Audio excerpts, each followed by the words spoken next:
Hello guys, welcome to my channel. स्वागत है आपका मेरे चैनल पे। मैं हरप्रीत पटेल बात करूंगा आपसे इस वीडियो में बहुत ही महत्वपूर्ण टॉपिक के बारे में, जिसका नाम है इंटेलिजेंस। देखिए, ये हमारा 500 एमसीक्यूज की सीरीज का 13वां पार्ट है। अगर आपने पिछले 12 पार्ट नहीं देखे हैं, जिसमें हम लोगों ने 245 प्रश्न पढ़ लिए हैं, तो उनको आप जरूर देखिएगा। डिस्क्रिप्शन में आपको प्लेलिस्ट का लिंक दे दिया जाएगा। देखिए, जितने भी टॉपिक्स मैं बना रहा हूँ, यानी पिछले वीडियो बन चुके हैं, आपके लिए बहुत ही महत्वपूर्ण है। अगर आप टेट एग्ज़ाम देने जा रहे हैं किसी भी राज्य का, तो एक एक वीडियो आपके लिए बहुत ही महत्वपूर्ण होगा। चैनल पर अगर आप पहली बार आए हैं, चैनल सब्सक्राइब कर लीजिएगा, बेल आइकन दबा दीजिएगा, जिससे कि आपको नई वीडियोस की नोटिफिकेशन समय से मिलती रहे। देखिए, इस वीडियो में बात होगी बुद्धि का अर्थ, बुद्धि के प्रकार, परिभाषाएं, बुद्धि के सिद्धांत और संवेगात्मक बुद्धि पर आधारित प्रश्नों के बारे में जो है इस वीडियो में चर्चा होगी और डिटेल से बात करेंगे। एक एक प्रश्न को जो है मैं अच्छी तरीके से आपको समझाऊंगा। पहला प्रश्न हमारा, बुद्धि का एक कारक सिद्धांत जो है ये किसने दिया है? स्पेयरमैन ने, टर्मन ने, और स्टर्न ने, गिलफोर्ड ने या अल्फ्रेड बिने ने? देखिए, बुद्धि का एक कारक सिद्धांत जो है, इससे जुड़े हुए जो मनोवैज्ञानिक हैं वो हैं आपके अल्फ्रेड बिने, टर्मन और स्टर्न। यानी आपका बी और डी ऑप्शन सही होगा। ठीक है, इस चीज़ को आप लोग ध्यान रखिएगा। अगला प्रश्न है, बुद्धि का द्विकारक सिद्धांत जो है ये किसने दिया है? देखिए, बुद्धि का द्विकारक सिद्धांत यानी बुद्धि के दो फैक्टर, एक होता है आपका जी फैक्टर, दूसरा होता है आपका यस फैक्टर। जी मतलब जनरल फैक्टर यानी सामान्य कारक, एस मतलब स्पेशल फैक्टर यानी विशिष्ट कारक। तो बुद्धि का द्विकारक सिद्धांत जो है ये दिया है स्पेयरमैन ने। पहला ऑप्शन आपका सही होगा। इन्होंने बताया कि बुद्धि के दो कारक होते हैं, एक होता है सामान्य कारक, ठीक है, दूसरा होता है आपका विशिष्ट कारक। सामान्य कारक जो होता है ये जन्मजात मिलता है और विशिष्ट कारक जो होता है ये हम अर्जित करते हैं। ठीक है, इस चीज़ को आप लोग ध्यान रखिएगा। तो जी फैक्टर और एस फैक्टर की बात की है किसने?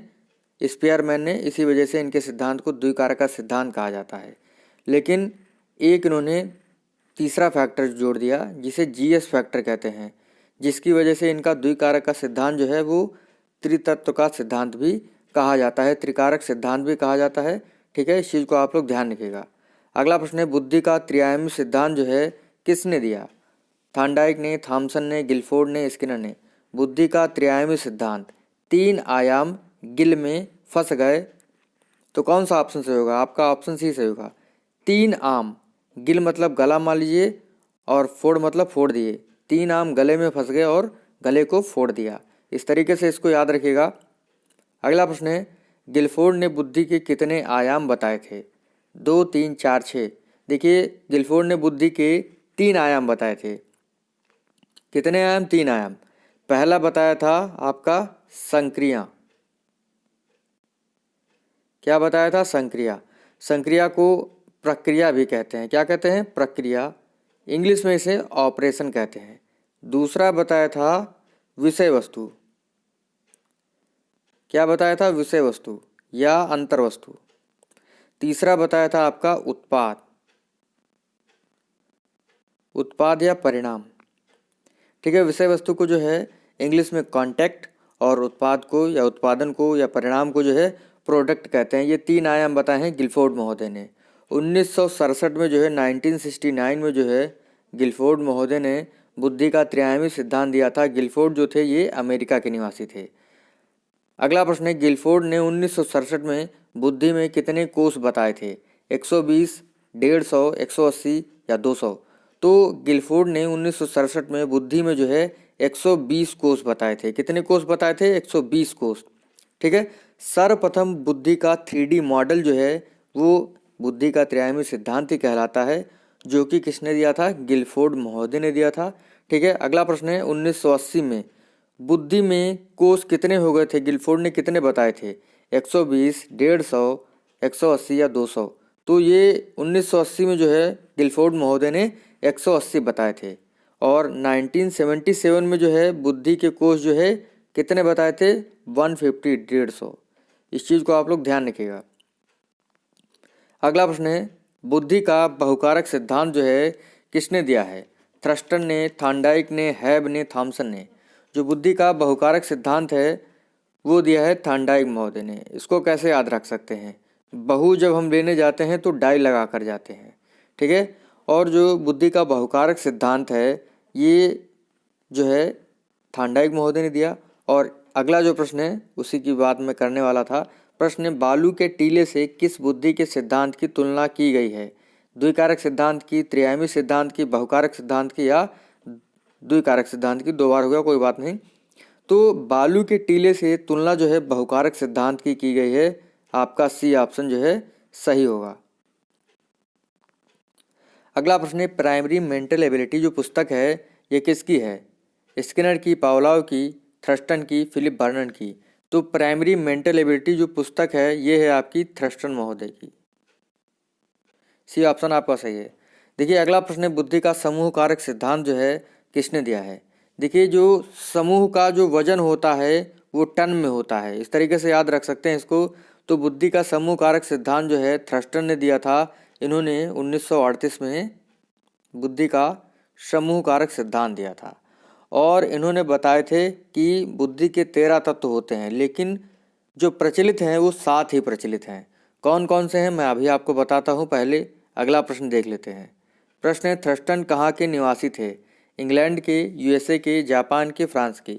तो थ्रस्टन थे आपके यूएसए के निवासी। कहाँ के? यूएसए के निवासी थे, ठीक है। इस चीज़ को ध्यान रखिएगा। देखिए बुद्धि जो है, थ्रस्टन कहते हैं बुद्धि जो है 7 जन्मजात योग्यताओं का समूह है। कौन कौन सी योग्यताएं उन्होंने बताई हैं? देखिए 7 योग्यताएं बताई हैं, जिसमें पहली है प्रेक्षण योग्यता, दूसरी है अंक योग्यता, तीसरी है शाब्दिक योग्यता, चौथी है तार्किक योग्यता, पांचवी है स्मरण योग्यता, और छठी है वाक योग्यता, और सातवीं है पर्यवेक्षण योग्यता।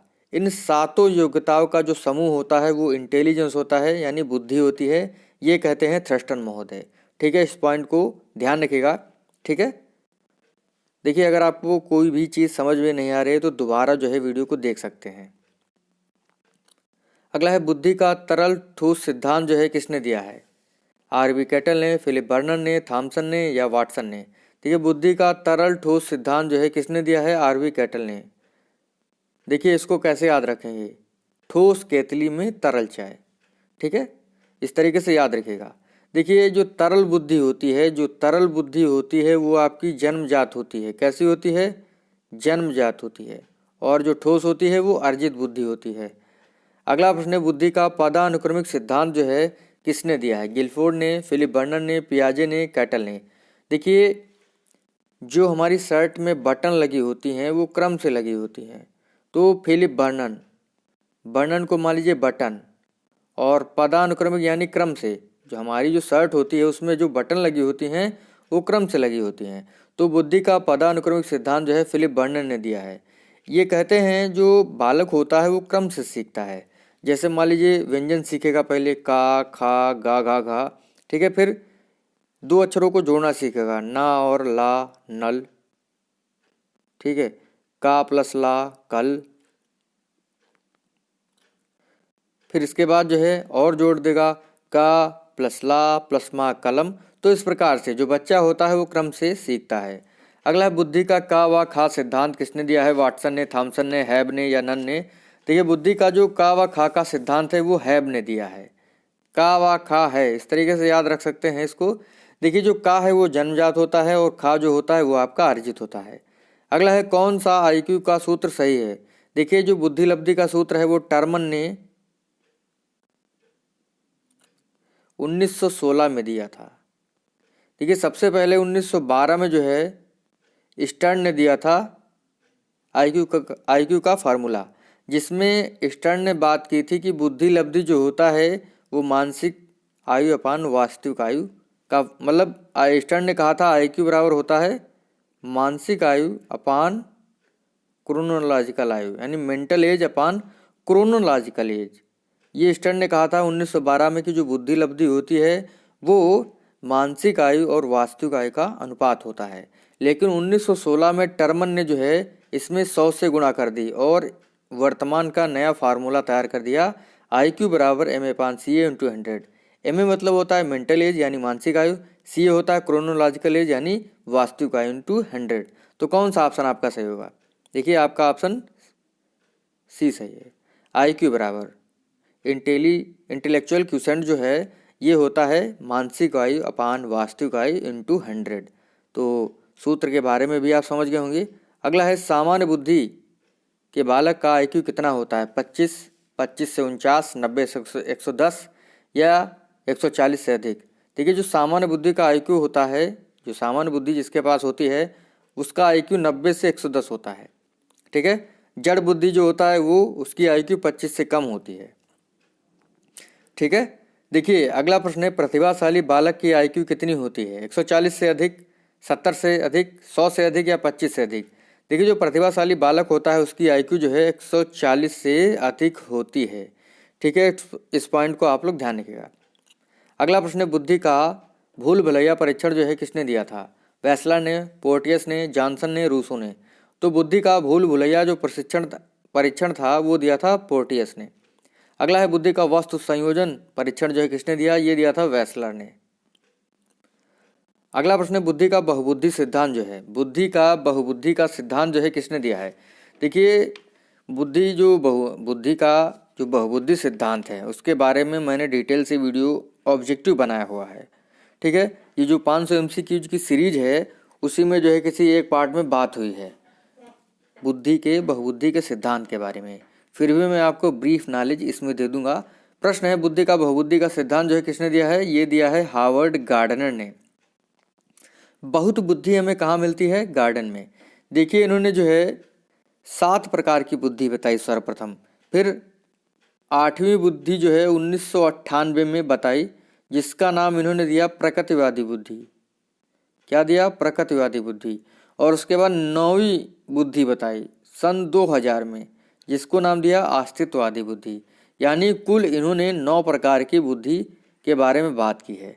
और ये कहते हैं जो ये बुद्धियाँ होती हैं 9 प्रकार की या 8 प्रकार की, ये आपस में जुड़ी हुई नहीं होती हैं। ठीक है, अगर एक बुद्धि आपकी खराब हो जाती है तो दूसरी बुद्धि खराब नहीं होगी। ठीक है, जैसे मान लीजिए आपका एक्सीडेंट हो जाता है और इन्होंने जो बुद्धियाँ बताई उनके नाम बता देता हूँ आपको। देखिए बहुत सारी 9 प्रकार की बुद्धियाँ हैं, नाम बताता हूँ। भाषाई बुद्धि पहली हो जाती है, तार्किक गणितीय बुद्धि दूसरी है, तीसरी मान लीजिए संगीतज्ञ बुद्धि है, चौथी मान लीजिए स्थानिक बुद्धि है, 5वीं इन्होंने बताई थी शारीरिक गतिज बुद्धि, 6वीं बताई थी अंतर्वैयक्तिक बुद्धि, 7वीं बताई थी अंतरावैयक्तिक बुद्धि, 8वीं बताई थी प्रकृतिवादी बुद्धि और 9वीं बताई थी अस्तित्ववादी बुद्धि। तो ये 9 प्रकार की बुद्धियाँ बताई थी इन्होंने। ये कहते हैं अगर मान लीजिए किसी भी बालक या व्यक्ति का एक्सीडेंट हो जाता है और उसकी एक बुद्धि मान लीजिए भाषाई बुद्धि अगर डैमेज हो जाती है तो उसकी तार्किक गणितीय बुद्धि या संगीतज्ञ बुद्धि या स्थानिक बुद्धि या शारीरिक गतिज बुद्धि यानी जो अदर इंटेलिजेंस है वो प्रभावित नहीं होंगी। ये कहते हैं जो बुद्धियां हैं वो स्वतंत्र रूप से कार्य करती हैं, एक दूसरे को प्रभावित नहीं करती हैं। देखिए इन्होंने जैसे मैंने आपको बताया 9 प्रकार की बुद्धि के बारे में बात किया है। तो देखिए पहली बुद्धि मैंने आपको बताई थी भाषाई बुद्धि। देखिए भाषाई बुद्धि किसके पास होती है? जो भाषा का अच्छा ज्ञान रखता है, जैसे लेखक, कवि और वक्ता। ठीक है, ध्यान रखिएगा, उदाहरण एग्जाम में पूछे जाते हैं। दूसरी बताई थी तार्किक गणितीय बुद्धि, यानी तर्क वितर्क और गणित से जुड़ा हुआ जो होता है उसके पास तार्किक गणितीय बुद्धि होती है, जैसे वैज्ञानिक, गणितज्ञ और अकाउंटेंट। तीसरी बुद्धि उन्होंने बताई म्यूजिकल इंटेलिजेंस, यानी संगीतज्ञ बुद्धि, संगीत से जुड़ा हुआ संगीतकार होता है। चौथी बताई थी स्थानिक बुद्धि। स्थानिक बुद्धि वो होता है जैसे कोई भी चीज़ को कोई व्यक्ति देख ले और हूबहू उसका निर्माण कर दे, जैसे पेंटर है, मूर्तिकार है।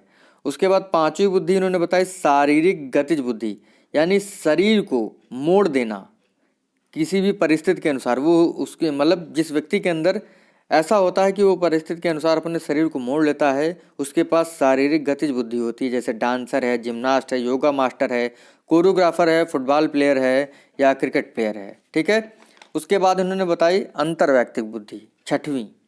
देखिए अंतर्वैयक्तिक बुद्धि जो होती है यानी इंटरपर्सनल इंटेलिजेंस जिसके पास होती है वो दूसरों को अच्छे से समझता है, जैसे राजनेता, चिकित्सक, परामर्शदाता, अध्यापक। उसके बाद अगली बुद्धि बताते हैं अंतरावैयक्तिक बुद्धि, जिसे इंग्लिश में इंट्रोपर्सनल इंटेलिजेंस कहते हैं। और अंतरावैयक्तिक बुद्धि जिसके पास होती है वो स्वयं को अच्छे से जानता है। और अंतरावैयक्तिक बुद्धि को आत्मबोधन बुद्धि भी कहा जाता है। जैसे जो योगी होते हैं, जो संत होते हैं, इनके पास अंतरावैयक्तिक बुद्धि इंट्रोपर्सनल इंटेलिजेंस होती है। ठीक है, अगली बुद्धि होती है प्रकृतिवादी बुद्धि, जो प्रकृति से जुड़ा हुआ होता है वो प्रकृतिवादी बुद्धि वाला होता है, जैसे किसान, जीव, वनस्पति वैज्ञानिक। ठीक है, उसके बाद लास्ट है आपका अस्तित्ववादी बुद्धि, यानी जो एग्जिस्टेंट जानता है कि हम एग्जिस्ट क्यों करते हैं यहाँ पर पृथ्वी पर, जैसे दार्शनिक और चिंतक। तो बहुत ही लंबा हो गया आपके लिए। तो बहुबुद्धि का सिद्धांत जो है हार्वर्ड गार्डनर ने दिया है। अगला है बुद्धि का त्रितंत्रीय सिद्धांत जो है, देखिए त्रिकारक सिद्धांत या त्रितत्व का सिद्धांत जो है किसने दिया था, स्पीयरमैन ने। त्रिआयामी सिद्धांत किसने दिया था, गिलफोर्ड ने। त्रितंत्रीय सिद्धांत जो है ये दिया था किसने, ये देखिए थोड़ा सा गड़बड़ हो गया है, हार्वर्ड गार्डनर ने नहीं दिया था, ये दिया था रॉबर्ट स्टैनबर्ग ने। किसने दिया था, रॉबर्ट स्टैनबर्ग ने। और इन्होंने 3 प्रकार की बुद्धि बताई। कौन कौन सी, घटकी बुद्धि, जिसे इंग्लिश में एनालिटिकल या कंपोनेंशियल इंटेलिजेंस कहते हैं, इसको अन्य नाम से भी जानते हैं। घटकी बुद्धि को निष्पादन बुद्धि के नाम से भी जाना जाता है। दूसरी बुद्धि इन्होंने बताई अनुभाविक बुद्धि, जिसे क्रिएटिव इंटेलिजेंस सृजनात्मक बुद्धि के नाम से जाना जाता है। तीसरी बुद्धि इन्होंने बताई सांदर्भिक बुद्धि, जिसे व्यवहारात्मक बुद्धि के नाम से जाना जाता है। अनुभाविक बुद्धि को क्रिएटिव इंटेलिजेंस या एक्सपीरियंशियल इंटेलिजेंस भी कहा जाता है, और सांदर्भिक बुद्धि को कॉन्टेक्चुअल इंटेलिजेंस कहा जाता है। ठीक है, अगला प्रश्न है आपका, संवेगात्मक बुद्धि का सर्वप्रथम प्रयोग किसने किया, हैव ने, जॉन मेयर, पीटर सेलो, या जॉन मेयर और पीटर सेलो दोनों ने। तो इसका ऑप्शन आपका डी सही होगा, जॉन मेयर और पीटर सेलो ने जो है सांवेगिक बुद्धि का सर्वप्रथम प्रयोग किया था। अगला है, सबसे ज्यादा संवेगात्मक बुद्धि को फेमस किसने बनाया, डेनियल गोलमैन ने, थॉमसन ने, वाटसन ने, या प्रोफेसर यशपाल ने। देखिए डेनियल गोलमैन जो है सांवेगिक बुद्धि को सबसे ज़्यादा फेमस बनाया। इन्होंने 1995 में एक पुस्तक प्रकाशित की जिसका नाम था संवेगात्मक बुद्धि बुद्धिलब्धि से अधिक महत्वपूर्ण क्यों। जिसके बाद जो है जो आपकी इमोशनल इंटेलिजेंस है, संवेगात्मक बुद्धि है, ये फेमस हो जाती है। और गोलमैन कहते हैं, यानी डेनियल गोलमैन कहते हैं कि सफलता में सबसे ज़्यादा उत्तरदायी होती है आपकी संवेगात्मक बुद्धि, और जो IQ होती है वो 20% सफलता में जो है भाग लेती है। संवेगात्मक बुद्धि के 3 मॉडल बताए थे, 3 मॉडल हैं। पहला आपका एबिलिटी मॉडल, जिसे अंतर्वैयक्तिक भी कहा जाता है, और एबिलिटी मॉडल जो है जॉन मेयर और पीटर सेलो ने दिया है। दूसरा मॉडल था ट्रेट मॉडल, जो अंतरावैयक्तिक कहलाता है। ठीक है, इसकी बात जो हो चुकी है। देखिए अंतरावैयक्तिक जो है, अंतरावैयक्तिक बुद्धि जिसके पास होती है वो स्वयं की भावनाओं को अच्छे से जानता है। तो ट्रेट मॉडल जो है वो केवी पैट्रिडस ने दिया था। और तीसरा मॉडल था मिक्स्ड मॉडल, जो दिया था डेनियल गोलमैन ने। ठीक है, इस चीज़ को आप लोग ध्यान रखिएगा। अगला है, बुद्धि का सर्वप्रथम प्रयोग जो है किसने किया था, साइमन ने, बिने ने, गाल्टन ने, या कैटल ने। देखिए बुद्धि का सर्वप्रथम प्रयोग जो है ये किया था आपके गाल्टन महोदय ने। ठीक है, और कहाँ किया था, इंग्लैंड में। देखिए इंग्लैंड के फ्रांसिस गाल्टन हैं, इन्होंने 1885 में सर्वप्रथम बुद्धि का प्रयोग किया था। इस चीज़ को आप लोग ध्यान रखिएगा। अगला प्रश्न है आपका, मानसिक परीक्षण शब्द का सर्वप्रथम प्रयोग किसने किया। मानसिक परीक्षण शब्द का सर्वप्रथम प्रयोग जो है कैटल ने किया था। इस चीज़ को आप लोग ध्यान रखिएगा। देखिए 1890 में एक घटना होती है, पेंसिल्वेनिया विश्वविद्यालय में सर्वप्रथम कैटल ने बुद्धि मापन का प्रयास किया 1890 में। ठीक है, और कैटल की एक पुस्तक थी मेंटल टेस्ट एंड मेजरमेंट। इस चीज़ को आप लोग ध्यान रखिएगा। अगला है, मानसिक आयु शब्द का प्रयोग सर्वप्रथम किसने किया। देखिए मानसिक आयु शब्द का सर्वप्रथम प्रयोग किसने किया था, बताना है आपको। बिने ने, कैटल ने, टर्मन ने, या रॉस ने। देखिए ये किया था अल्फ्रेड बिने ने। कब किया था, 1908 में।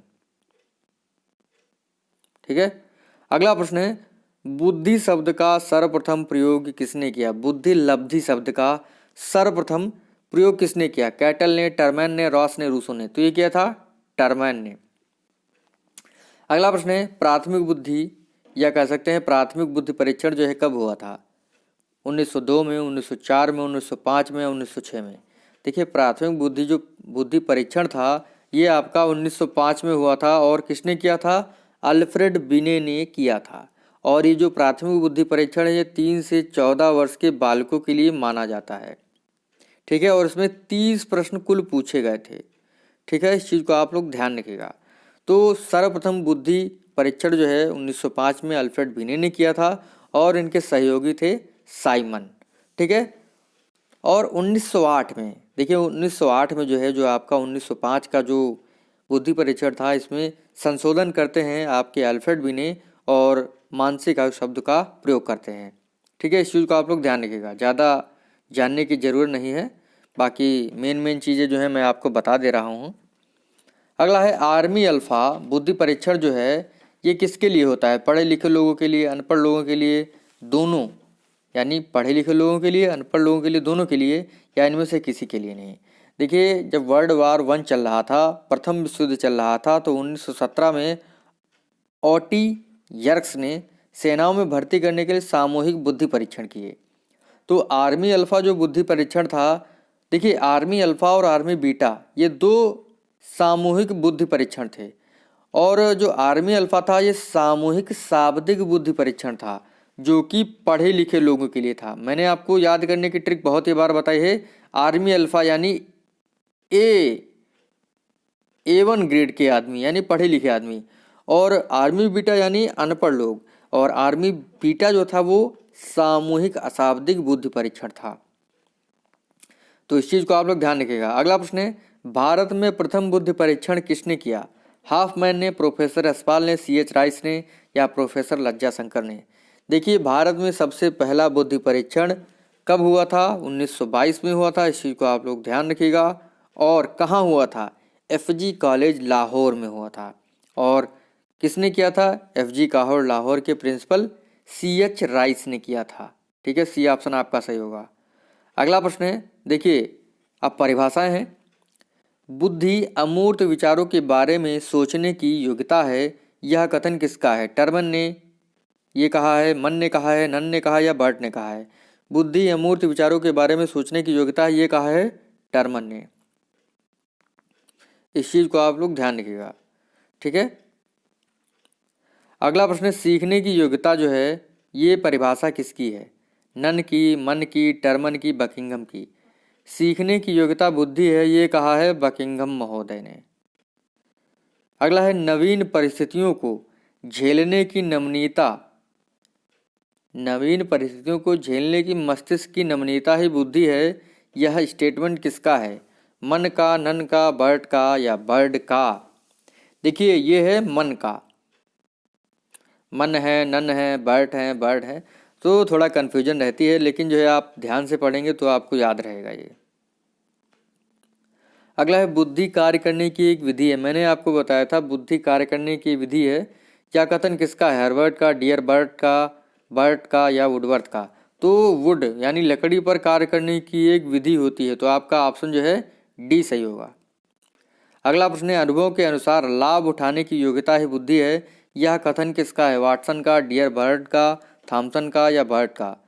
अनुभव के अनुसार लाभ उठाने की योग्यता ही बुद्धि है, ये कहा है डियर बर्ड ने।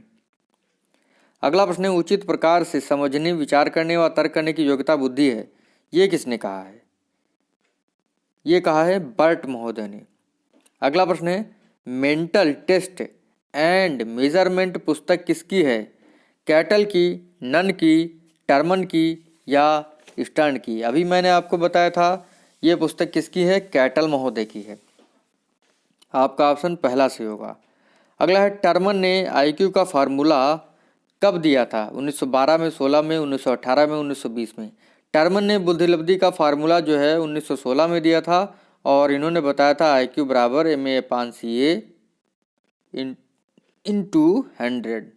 MA मतलब होता है मेंटल एज यानी मानसिक आयु, CA मतलब होता है क्रोनोलॉजिकल एज यानी वास्तविक आयु। अगला प्रश्न है, मानसिक आयु शब्द बिने ने कब जोड़ा था प्रथम बुद्धि परीक्षण में? 1904 में, 1906 में, 1907 में, 1908 में? तो ये जोड़े थे भैया 1908 में। ठीक है, इस प्रकार से जो आज के हमारे प्रश्न थे, जो बहुत ही अच्छे प्रश्न थे, यहीं पर समाप्त होते हैं। अगर आपको वीडियो अच्छा लगा हो लाइक कर दीजिएगा, शेयर कर दीजिएगा। मिलते हैं आपसे अगले वीडियो में इसी प्रकार से अच्छे टॉपिक के साथ। देखिए 285 प्रश्न हो चुके हैं। ठीक है, और 285 प्रश्न अगर आपको तैयार हैं तो मानता हूं आपके मतलब 10 नहीं 15 प्रश्न जो है आपके क्वेश्चन सही होंगे एग्जाम में। अभी तो 300 क्वेश्चन जो है मतलब हम लोग पहुंच चुके हैं लगभग। और जैसे ही पीडीएफ आपकी 500 एमसीक्यूज की तैयार हो जाएगी, आपको पता चल जाएगा कि ये पीडीएफ आपको कैसे मिलेगी। ठीक है, मिलते हैं आपसे अगले वीडियो में। थैंक यू फ्रेंड्स, धन्यवाद।